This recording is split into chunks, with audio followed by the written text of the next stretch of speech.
Erwin Sperrison, bonjour. Bonjour. Alors, vous êtes devenu un people, ce qu'on appelle un people, entre victime et héros. C'est un sacré retournement de situation pour un double condamné à perpétuité.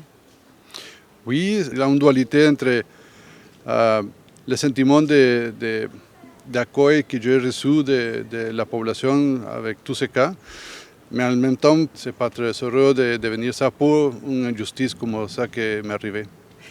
Alors ici, on se retrouve pas très loin de chez vous. Vous habitez à 2 pas du palais de justice, juste en face du palais de justice et de la prison Saint-Antoine. C'est un pied de nez à la justice.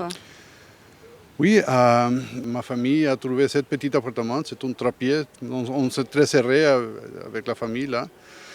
Et ils sont restés pendant tout ce temps là pour donner une chose tangible de notre intention de rester ici et confronter tout ce qui est arrivé.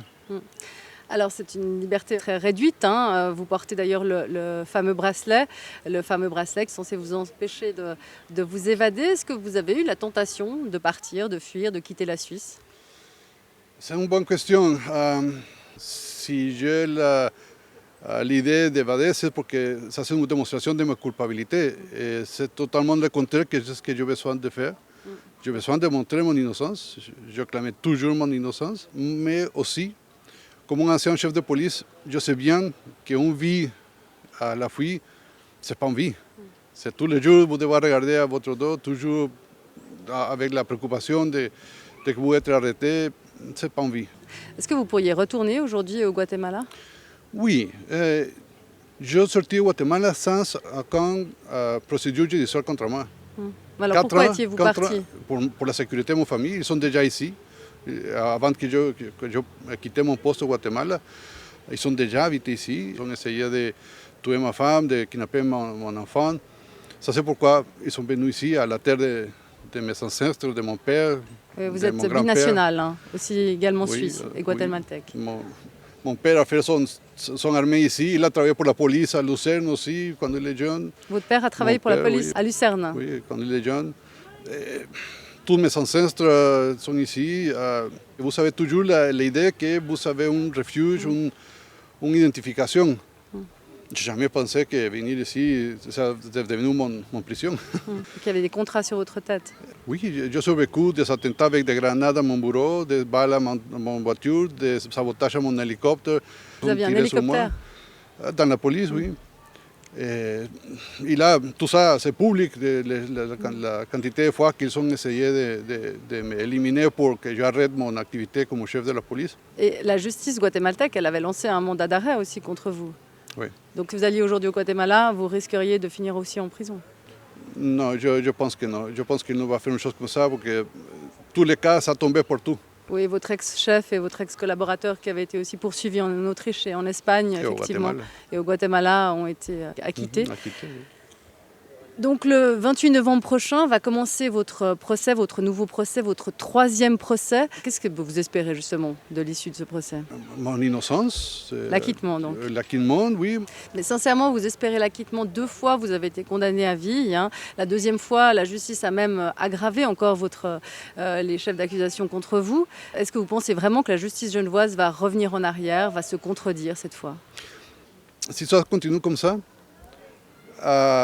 j'ai toujours l'espoir qu'il y a des autres niveaux dans le tribunal fédéral et même le tribunal des droits de l'homme en Europe pour donner son avis. Mais sur quelle base? Parce que le tribunal fédéral n'a pas démenti les faits. On admet qu'effectivement, il y a eu des opérations de nettoyage. La question, c'est votre responsabilité dans ces opérations. Ça, ce n'est pas toujours totalement prouvé. Il a toujours les doutes. C'est difficile à dire. Je n'ai jamais donné un ordre de tuer quelqu'un. Je n'ai jamais tué quelqu'un, comme ils ont dit à cause de tout ça. Et je n'ai jamais planifié la mort de quelqu'un. Mais les faits, les opérations de nettoyage, aujourd'hui, vous les reconnaissez? Non, je suis au nord et ça s'est passé au sud. Je suis totalement à l'autre côté quand les choses sont passées. Mais vous étiez chef de la police guatémaltèque. Et donc vous avez une responsabilité par rapport à ce qui s'est passé. Oui, de las actions de la police, oui. Mais aujourd'hui, on ne savait pas qui a tiré contre qui. Il a la participation de la police, oui. Il a la participation de l'armée, même des détenus confirme qu'il a des armes et qu'il a caché les armes là. Mais il y a eu des maquillages de preuves. Le tribunal fédéral confirme que les images et les témoignages sont valides. Comment est-ce que vous justifiez justement de ne pas avoir fait en sorte que les gens qui étaient responsables de ça aient été condamnés? C'était après quelques semaines, quelques mois, presque une année après, qu'il commence à dire qu'il a des indices, que peut-être il a une chose que c'est questionnable. Mais pendant tout ce temps, toutes ces enquêtes, ça, c'est parti du ministère public, ça, c'est pas parti de l'enquête de la police. Justement, le procureur Yves Bertossa dit que vous êtes au minimum, vous risquez d'être au minimum considéré comme complice de ces actions. Lui, c'est le garant de la vérité et je pense qu'il doit faire un meilleur travail. Vous dites que Genève, justement, c'est une république bananière. Qu'est-ce que vous entendez par là? Moi, je n'ai jamais dit que Genève c'est une république bananière. Je dis que je suis traité comme si je suis dans une république bananière. Est-ce qu'en même temps, la justice genevoise avait les moyens de ne pas instruire contre vous, étant donné qu'il y avait un mandat justement lancé par le gouvernement du Guatemala? Elle aurait pu être accusée justement de ne pas faire toute la lumière sur cette affaire si elle n'avait rien fait.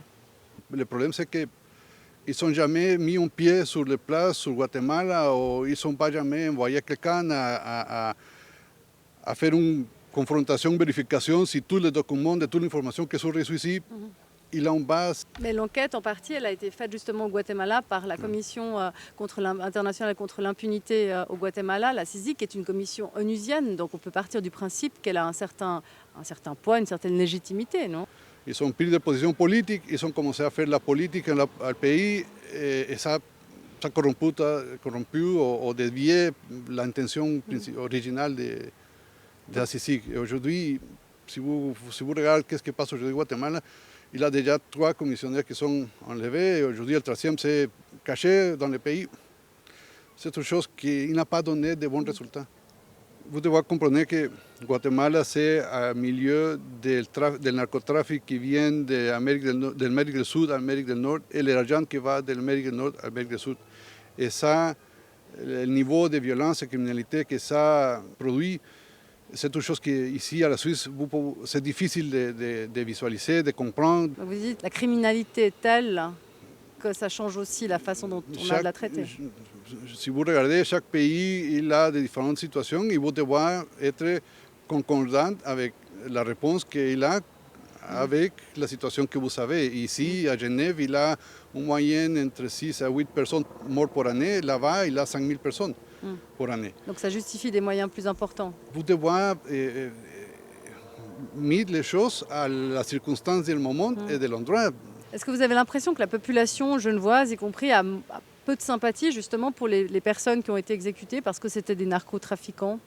Vous savez, pour moi, une vie, c'est une vie. C'est pas si lui a fait les choses mauvaises pendant sa vie ou non. Toujours, on a l'opportunité de changer. Vous disiez ça quand vous étiez au Guatemala, une vie c'est une vie de narcos c'est une Toujours. vie. Vous pouvez regarder des interviews anciennes de moi et je suis congruente avec ça. Si vous étiez acquitté, est-ce que vous demanderiez des indemnités à l'État de Genève? C'est pas mon priorité d'avoir une indemnité à ce moment.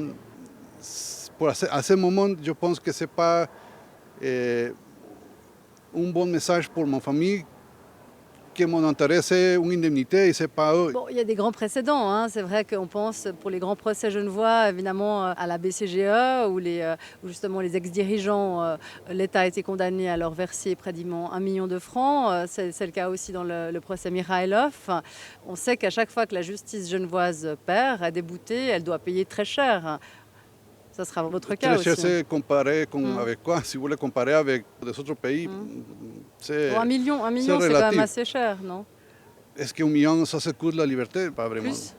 Non, je ne sais pas si Vos c'est ça. avocats parlent d'un procès inouï, d'une condamnation inouïe. Vous pourriez réclamer plus qu'1 million? Je ne sais pas. On n'a pas parlé toujours de ça. On doit arriver à la fin de la première étape et après on verra qu'est-ce que ça passe. Vous avez été détenu 5 ans en préventive. Comment c'est les prisons genevoises? Comment c'est les prisons suisses?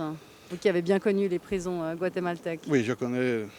J'ai l'expérience de connaître les prisons à Latino-Amérique, à Nord-Amérique. Pour dire les choses ici, L'infrastructure, c'est un peu vieux, Champ-de-Lons. Les autres, je ne connais pas, mais le Champ-de-Lons. Mais les gardiens de Champ-de-Lons, je seulement pour dire qu'ils sont très amables, très gentils, ils me sont traités avec tout très, très correct. Est-ce que vous sentiez justement davantage de respect, vous qui étiez un ancien chef de la police, est-ce qu'on vous considère avec davantage de respect entre le directeur de la prison et les autres gardiens? Vous aviez ce sentiment-là? Quand tout ça a commencé, c'est normal, ils sont toujours pris en distance, c'est normal. Mais quand ils commençaient à entendre dans les médias, ils commencent à questionner comment est-ce que toute l'affaire a passé, ils ont commencé à changer son attitude, de dire c'est pas juste que vous êtes ici, c'est pas normal, c'est pas correct, on ne comprend pas pourquoi est-ce que vous êtes ici. Donc c'est à travers les médias en fait que vous avez regagné l'estime ou la sympathie? Pour moi, c'est les médias qui ont joué un rôle très décisif sur mon cas, parce que c'est eux les principaux témoins qui sont regardés tous les procès dans le salon du tribunal. Ils sont eux-mêmes qui ont commencé à dire il y a quelque chose que ce n'est pas très clair, très transparent.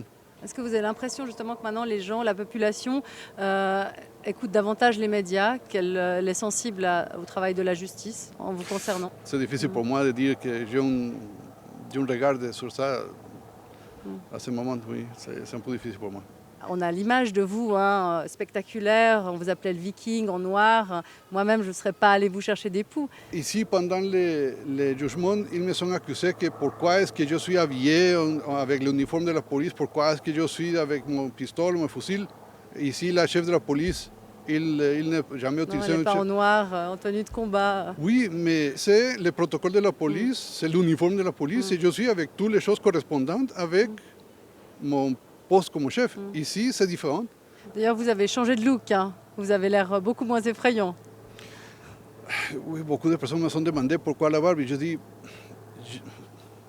dans la prison, je n'ai rien d'autre chose à faire que regarder mon barbe grandir. Mais vous ne cultivez pas un côté plus rassurant? Avec la barbe, vous êtes plus rassurant que quand vous étiez en moustache, tenue de combat comme ça. Vous paraissiez immense, hein, et très effrayant. Je ne sais pas. Aussi, dans un endroit, dans la prison, que c'est majoritairement avec des hommes, il a une petite façon plus de respect ou pour sagesse. Donc vous cultivez une image de sagesse et de sérieux. Ça ne c'est pas comme il a commencé, mais à la fin, je regardais qu'il a un petit changement pour ça. Mais on a l'image de la prison de Pavone, contre laquelle vous êtes accusé d'avoir lancé l'assaut.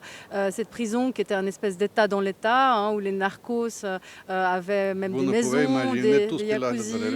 Si je vous dis petites choses comme qu'il a des bars, des tables de pool, il a des strip dancing dans l'intérieur avec des femmes qui viennent pour faire le strip dancing, qu'il a des destilleries à l'intérieur. Ils sont construits dans les jardins de la prison, ils sont construits des maisons de 2 étages avec jacuzzi, avec spa, avec des bars, avec gymnasium, avec circuit de caméras pour son propre sécurité dans la prison pour les mêmes détenus.